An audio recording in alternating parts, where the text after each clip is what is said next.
Esse jogador dos 15, 20 minutos que você precisa, que eu vivo falando aqui que a gente precisa de alguém cheirando a gol, alguém que vai entrar na situação que tá complicada e tal, esse cara é o Endrick. O que esperar?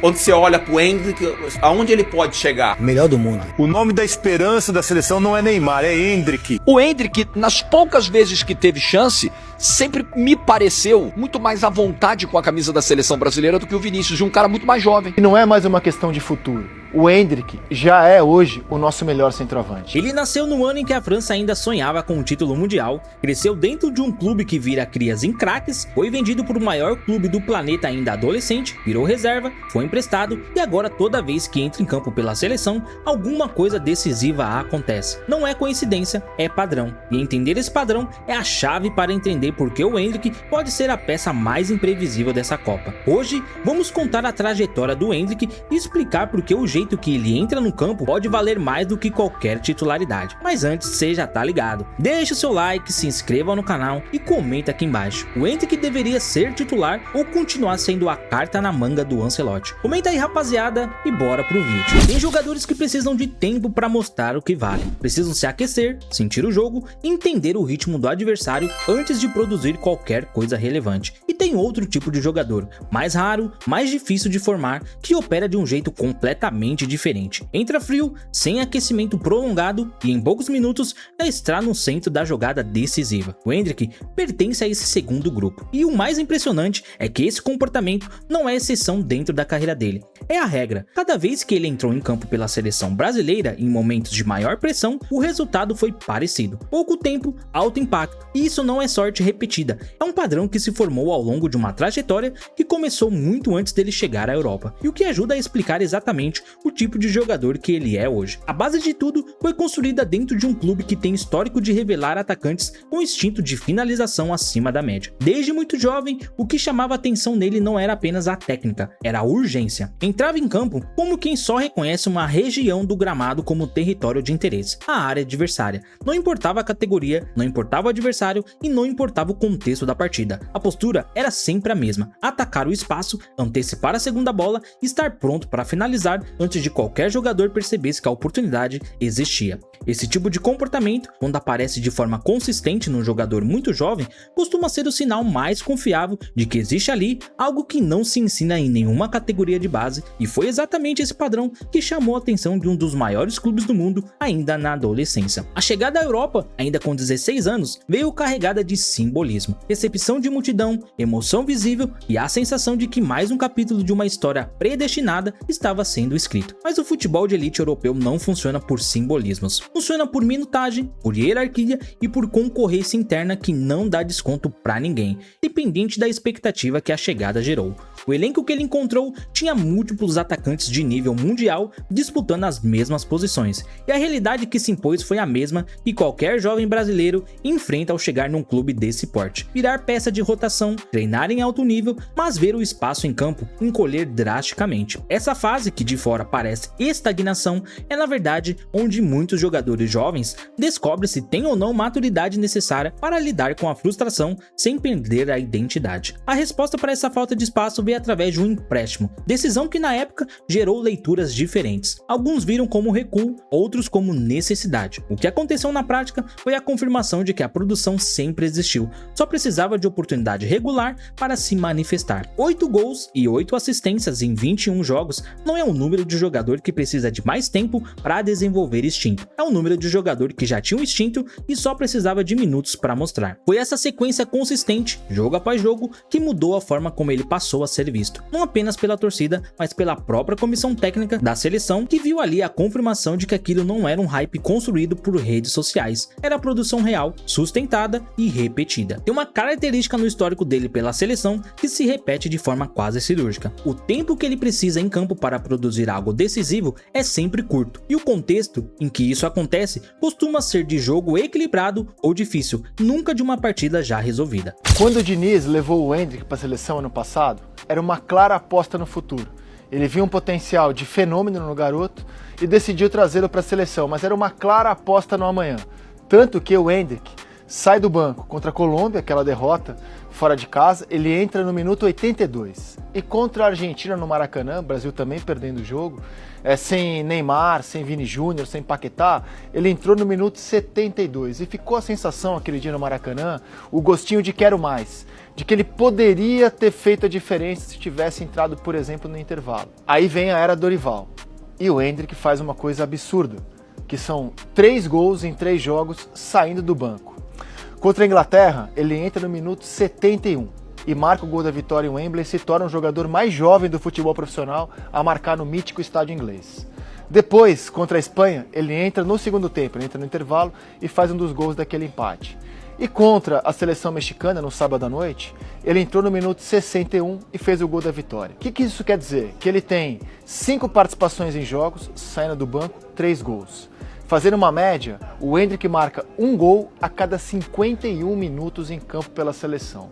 Eu vou repetir porque não é um número qualquer, é 1 gol a cada 51 minutos jogados pela seleção brasileira. E não contra babas, né? Ele enfrentou Argentina, Colômbia, Espanha, Inglaterra e México. A precocidade do garoto, ela chama muito atenção. Né? Ele é o 4º jogador mais jovem da história da seleção brasileira a marcar um gol com essa camisa amarela.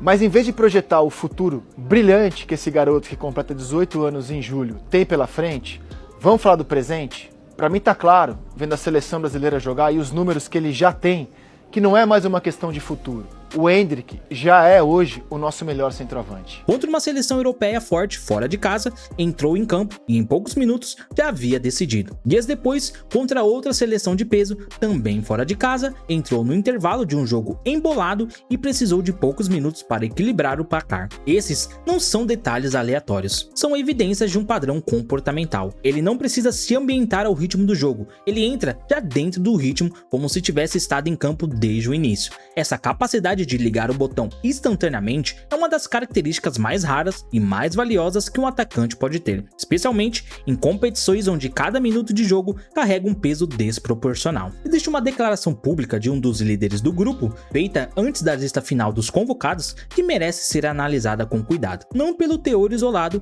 mas pelo contraste entre o que foi dito e o que aconteceu depois em campo. A fala dizia em essência que o jogador precisava continuar competindo, que a passagem pela Europa em busca de minutos havia sido positiva, mas que ainda era muito jovem para resolver problemas da seleção e que não fazia parte de um núcleo principal do grupo. Primeiro, o jogador tem que jogar, independente de onde seja, o jogador tem que estar sempre competindo, independente do nível de competição, mas o jogador tem que estar sempre competindo.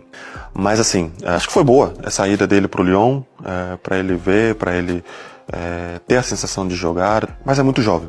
Acho que a gente não pode colocar uma pressão nele, a gente não pode dizer que ele vai solucionar um problema nosso na Copa do Mundo, porque é muito jovem. Se ele for para a Copa do Mundo, se ele for, porque ainda ele não é uma das pessoas, dos jogadores, e temos que ser realistas que ele não é um dos do grupo assim, exatamente. Mas a gente não pode botar uma pressão nele, ou que ele vai resolver, ou que ele vai entrar nos jogos para resolver, não. Não pode colocar essa pressão nele. A gente sabe que tem jogadores na frente que tem que puxar mais, tem que tirar mais da equipe, né? Mas já demonstrou no Palmeiras, vem demonstrando nos últimos meses no Lyon, mas a gente tem que ter um pouco de paciência, principalmente porque até mesmo por isso acaba até prejudicando o jogador. A gente sabe números e números de jogadores que acaba prejudicando. Então a gente tem que ter um pouco mais de calma. É um grande jogador, vem demonstrando isso, mas vamos com calma, não vamos colocar pressão no jogador. Acho que isso é importante, blindar esses jogadores, sim. A intenção declarada era de cautela, evitar que uma expectativa desproporcional recaísse sobre um atleta jovem. Só que toda vez que esse atleta entrou em campo depois dessa fala, ele decidiu. E quando a realidade do campo contradiz repetidamente uma declaração pública, a tensão entre discurso e resultado se torna parte da história. Não por escolha de ninguém, mas porque o futebol é implacável nesse tipo de contraste. Há também episódios de treino que, somados, formam um retrato interessante sobre a dinâmica interna do grupo. Em determinado momento, durante a atividade da seleção, ele recebeu uma entrada dura de um companheiro mais experiente, do tipo que normalmente gera reação cautelosa em jogadores jovens, principalmente em ambientes onde a hierarquia ainda está sendo definida. A resposta dele não foi reclamação nem retratação, foi continuar jogando com a mesma intensidade, e poucos minutos depois, produzir uma jogada de qualidade tão alta que se tornou um assunto imediato nas redes sociais.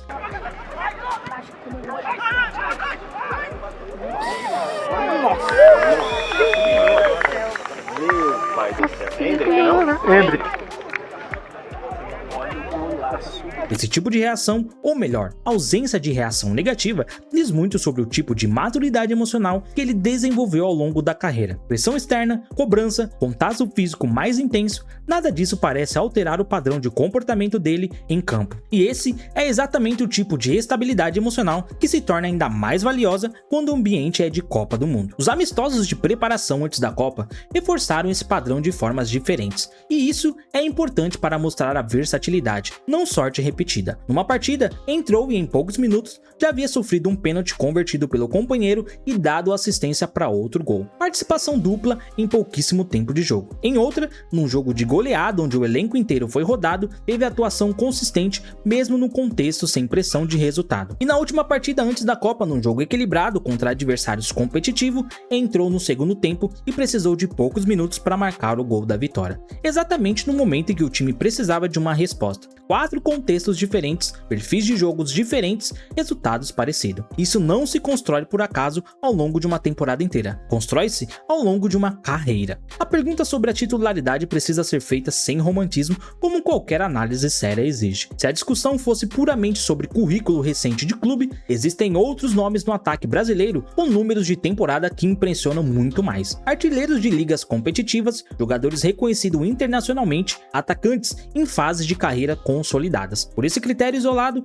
a titularidade não seria óbvia. Mas o futebol de Copa do Mundo não se resume a quem tem um melhor currículo de temporada de clube. Se resume a quem resolve no momento em que o jogo trava. E é exatamente nesse critério específico, não no volume, mas no impacto, que o nome dele aparece de forma desproporcional em relação ao tempo de jogo que teve. Existe um cenário típico de Copa do Mundo que se repete em praticamente todos os torneios. O jogo contra uma seleção que decide jogar fechada, com linha defensiva baixa, abdicando do ataque para concentrar esforços em não sofrer gol. Bom, nesse cenário, times com jogadores de elite muitas vezes encontram dificuldade porque os espaços que normalmente existem para o drible, para a troca de passes e para a criação simplesmente não está lá. E é exatamente nesse tipo de jogo que o perfil do Endrick se torna mais valioso. Ele não depende do espaço amplo para produzir, depende de uma fração de segundos, de uma bola que sobra dentro da área, de um rebote e de uma cobertura. Quando o jogo está fechado e o time titular já gastou energia tentando furar o bloqueio adversário, entrar com um jogador que tem exatamente esse tipo de instinto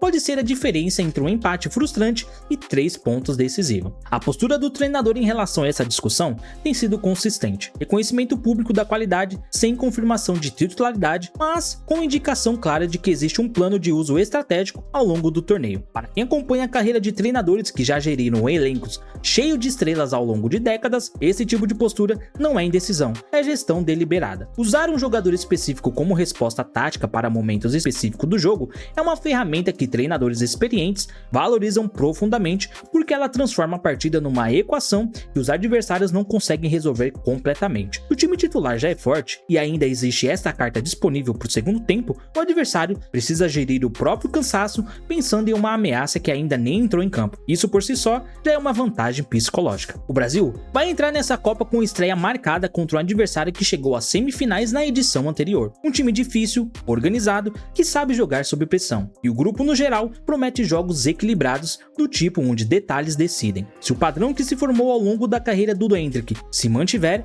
entradas curtas, impacto imediato, frieza em momentos de pressão, bom, o Brasil tem à disposição algo que poucas seleções do mundo possuem. Um jogador que transforma o próprio banco de reservas numa ameaça constante. Não é sobre escalação inicial, é sobre ter disponível em qualquer momento do jogo alguém que historicamente aparece exatamente quando o time mais precisa dele. Bom, o padrão está aí, repetido em diferentes contextos, diferentes adversários e diferentes momentos da carreira. E a pergunta que fica é: o Endrick merece ser titular desde o início ou uma arma estratégica para os momentos decisivos? Deixe o seu comentário aí e não esquece de se inscrever no canal e deixar o seu like, beleza? Rapaziada, eu vou indo nessa e até o próximo vídeo.